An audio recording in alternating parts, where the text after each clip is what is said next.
હું એડવોકેટ જીજી આહિર મહુવા ગઈકાલે જે ચકચારી બગદાણા કેસના જેના ઉપર મુખ્ય આરોપ છે એવા જયરાજ આહિર અને અન્ય જે 6 જણા જે છે એમના જામીન અરજી હતી. એમાં મુખ્ય જયરાજ તરફે હું અને મારા કલીગ મિત્ર વિદ્વાન આરજે વ્યાસ, રુચિત વ્યાસ હાઈકોર્ટ એડવોકેટ અમારી સાથે હતા અને બંને પક્ષને સાંભળીને નામદાર કોર્ટે આજે સવારમાં હમણાં જ હુકમ જાહેર કર્યો છે અને તમામ આરોપીઓ જે ગઈકાલના જે 3 જામીન અરજી હતી એમાં 4, 5 અને કુલ મળીને 6 આરોપીઓ જે છે એમની જામીન અરજી નામદાર કોર્ટે યોગ્ય શરતોને આધીન મંજૂર કરી છે. આમ તો અગાઉ તારીખ 2/2/2024ના રોજ અન્ય આરોપીઓ જે છે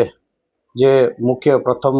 જે 7 આરોપીઓની જામીન અરજી મંજૂર કરેલી અને એમના જ પેરિટીના ગ્રાઉન્ડ ઉપર અને થયેલ દલીલોને ધ્યાને લઈ અને નામદાર મહુવાના એડિશનલ ડિસ્ટ્રિક્ટ અને સેશન્સ જજ સાહેબ શ્રી AS પાટીલ સાહેબ દ્વારા આરોપીઓને જામીન મુક્ત કરવાનો હુકમ કરેલ છે. અને ખાસ કરીને આ જે ઘટનાને ચકચારી બનાવનારા તત્વો કે જેને આપણે એમ કહી શકીએ કે ભાઈ પરસ્પર સામાજિક મુદ્દો બનાવીને, એટલે આપના માધ્યમથી એવું પણ કહેવા માગું છું કે નામદાર કોર્ટે અત્યારે હાલ વચગાળાની રાહત આપીને બધા જ આરોપીઓને જામીન મુક્ત કર્યા છે. એવા સંજોગોમાં બંને તરફેથી શાંતિ સ્થપાય અને કાયદો અને વ્યવસ્થા જળવાઈ રહે એ દિશામાં તંત્રએ પણ સજાગ રહેવાની જરૂર છે.